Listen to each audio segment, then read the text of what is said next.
ఉప ఎన్నికల ఫలితాల్లో కాంగ్రెస్ జోరు కొనసాగుతుంది. ఎక్కువ ఆధిక్యంలో ముందుకు వెళ్తున్న పరిస్థితి. మంత్రులు గ్రౌండ్ లెవెల్లో జూబ్లీహిల్స్ నియోజకవర్గంలో ప్రచారం చేశారు. సో ఈ విజయాన్ని ఎట్లా చూస్తారనేది ఒక్కసారి మనం మంత్రి పొన్నంతో మాట్లాడించే ప్రయత్నం చేద్దాం. సార్ చెప్పండి, ఇప్పటికే జూబ్లీహిల్స్ లో భారీ ఆధిక్యంతో ముందున్న పరిస్థితి, ఎట్లా చూస్తారు ఈ విజయాన్ని?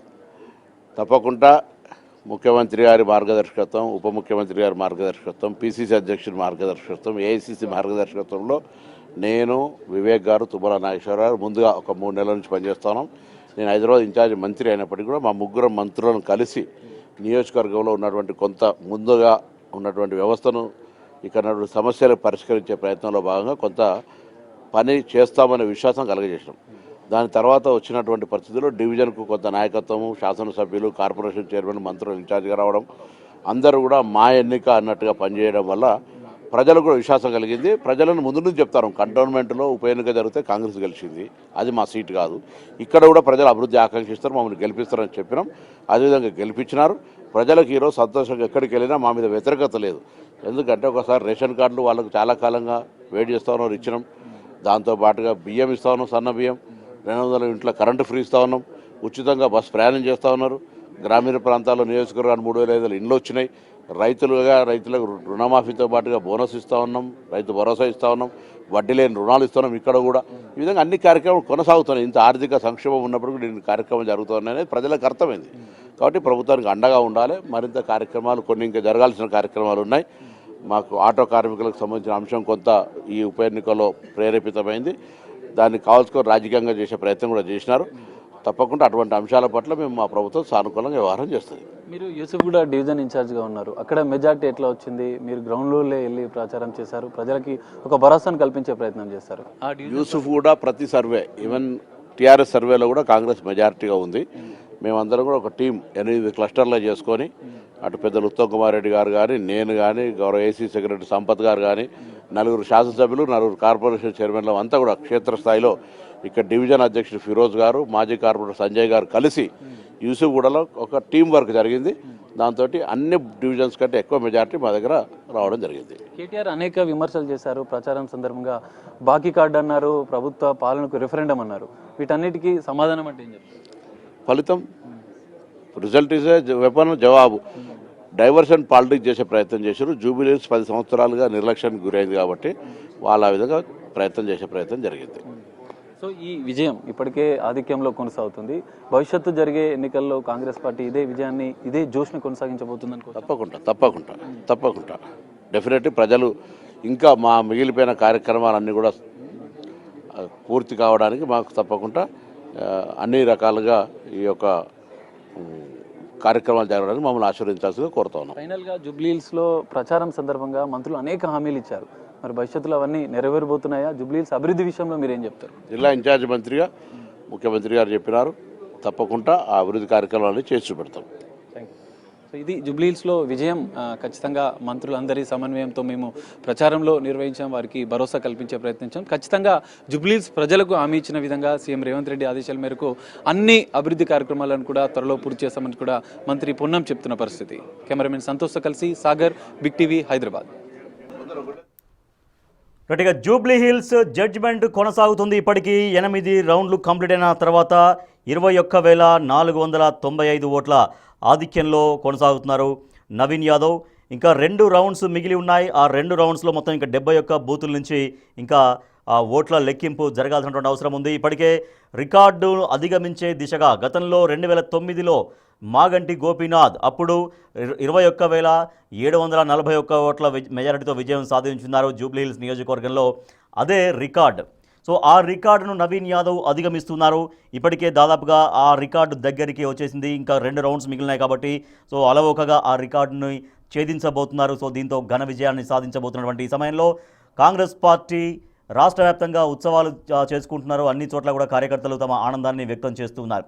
రైట్, ఆది శ్రీనివాస్ గారు, ఇంకోటి చాలా కేటీఆర్ తన ప్రచారంలో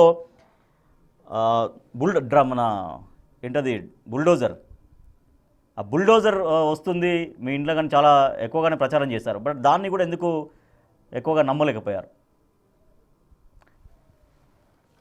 హైడ్రా బుల్డోజర్ అన్మ్యూట్ చేయండి. బీఆర్ఎస్ అంటేనే ఒక దుష్ప్రచారానికి బ్రాండ్ అయింది. వాళ్ళు ఫేక్ ప్రచారాల్ని నేను అనేక సందర్భాలు చెప్పిన, విద్వేషపు వాట్సాప్ గ్రూపును దుబాయ్ కేంద్రంగా వాళ్ళు విచ్చలవిడిగా అక్రమంగా సంపాదించిన డబ్బుతోని ప్రతి నిత్యము ఏదో ఒకటి సోషల్ మీడియాలో వదలడం వాళ్ళకి అలవాటైపోయింది. దాన్ని చూసి చూసి విసిగెత్తిన ప్రజలు, హైడ్రా అనేది పేద ప్రజలపైకి ఎప్పుడు మేము తీసుకువెళ్ళలేము. బీఆర్ఎస్ ప్రభుత్వ హయాంలో అక్రమంగా చెరువులను కబ్జా చేసుకొని, నాలాలను కబ్జా చేసుకొని, సికం భూములను కబ్జా చేసుకొని, ప్రభుత్వ భూములను కబ్జా చేసుకొని ఏదైతే అక్రమంగా ధనార్జనకు తెరలేపారో, తద్వారా పర్యావరణానికి ఇబ్బంది కలిగేసారో, తద్వారా ఈ నాలాల పూడ్చడం వల్ల కావచ్చు, చెరువు శిఖాలు తీసుకోవడం వల్ల వర్షాకాలంలో పడుతున్నటువంటి పరిస్థితిని చూసి వారి పట్ల కఠినంగా చర్యలు తీసుకునే ప్రయత్నం చేయడంతో ఎవరైతే అక్కడక్కడ అమాయకులు పేదలు కూడా వారి పట్ల ఇబ్బంది పడిన వారు ఒకరిద్దరు కనిపిస్తే వారికి కూడా డబుల్ బెడ్రూమ్లు ఇచ్చేటువంటి కార్యక్రమం చేయడం కానీ, తాత్కాలికంగా వారికి ఉపాధిని కల్పించేంత వరకు కూడా కాస్త నగదును ఇచ్చేటువంటి కార్యక్రమం చేస్తూ వాళ్ళ ప్రజల మన్ననలు కూడా పొందినాం. అంటే అది కూడా దుష్ప్రచారాన్ని మీరు చూసిర్రు. మనకు ఐటీ కొత్త విధానంతో ఈ మధ్యలో వచ్చినటువంటి విధానాల వల్ల కూడా వారి వాట్సాప్ గ్రూపులలో విద్వేషాన్ని రిపేటువంటి కార్యక్రమం చేస్తుంటే ప్రజలందరికీ మేము వెంటబెట్టిన విడమరు చెప్పడం వల్ల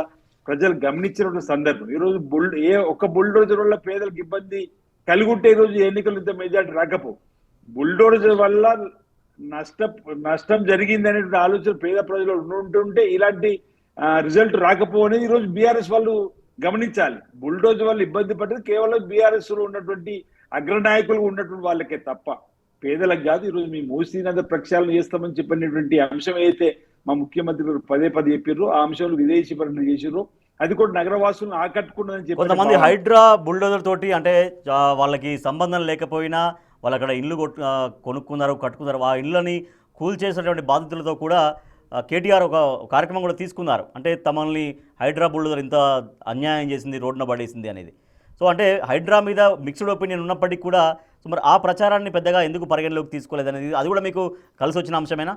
అంతే ఇప్పుడు మెజార్టీ ప్రజలు ఒకరికి నష్టం జరుగుతుంది, 99 మంది లబ్ధి జరుగుతుంది అన్నప్పుడు, 10 మందికి నష్టం జరుగుతున్నప్పుడు, 10,000 మందికి లబ్ధి జరుగుతుంది అన్నప్పుడు, ఒక ప్రాజెక్ట్ నిర్మాణం కోసం ప్రయత్నం చేస్తున్నప్పుడు కొంతమందికి ఇబ్బంది కలిగినా వేలాది మందికి, లక్షలాది మందికి రైతులకు ఉపయోగపడుతుంది అన్నప్పుడు కాస్త కఠినంగా 1-2 సందర్భాలు నిర్ణయం తీసుకున్నా ఆ కఠిన నిర్ణయం వెనుక కారుణ్యమైనటువంటి కార్యక్రమాలు జరుగుతుందని చెప్పిన భావన జరిగిన తర్వాత ప్రజలు తప్పనిసరిగా ఆశీర్వదిస్తారని చెప్పండి నిదర్శనం ఈ రోజు జూబ్లీహిల్స్ కూడా చూడొచ్చు. మనం అనేక అభివృద్ధి కార్యక్రమాలు చేసినప్పుడు ఒకరిద్దరు బాధపడుతుంటే ఆ సందర్భంలో ఆగవలసిన 1-2 ఆగిన దీర్ఘకాలిక ప్రయోజనాల కోసం గిట్ట మనం ముందుకు పోయినట్టయితే ప్రజలు తప్పనిసరిగా ఇలాంటి తీర్పులు ఇస్తారని చెప్పండి. ఉదాహరణగా నిదర్శనంగా కూడా మనం ఎన్నిక చూడవచ్చు.